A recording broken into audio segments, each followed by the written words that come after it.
Today, if you will hear his voice, harden not your hearts, as in the provocation, in the day of temptation in the wilderness. Everything that happened in the Old Testament concerning the Israelites, how they were enslaved in Egypt and how God brought them out, but they were unable to enter the promised land because of fear and unbelief.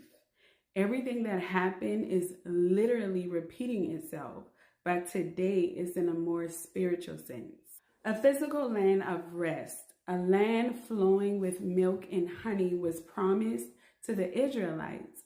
And had they believed and trusted God, they would have possessed that land. So now a spiritual place of rest is now promised to everyone who puts their faith in the finished work of Jesus Christ.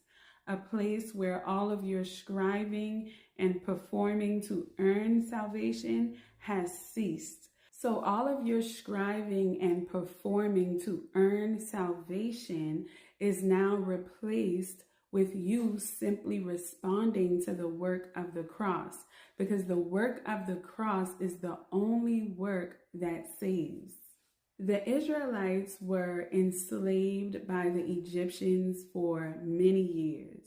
And today, Egypt symbolizes religion. And you still have a lot of people that are enslaved by religion. Remember how God brought them out of the land of Egypt to establish a relationship with them and to lead them to the land that was promised to them. But they came out of Egypt facing the unknown with fear and unbelief. They wavered in their faith, and they feared so badly to the point where they wanted to go back to being enslaved by the Egyptians. They wanted to go back to what was comfortable to them. It is the same situation today. You have religious people that heard the word of truth, the gospel that saves today, the good news, but they reject it because of fear and unbelief. Now, what is the cause of religious people fear and unbelief? Well, religious people do not believe that the work for salvation has already been completed.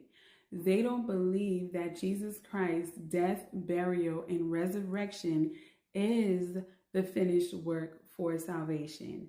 They are still trying to add to that. And they fear that if they don't work hard enough, they can lose their salvation.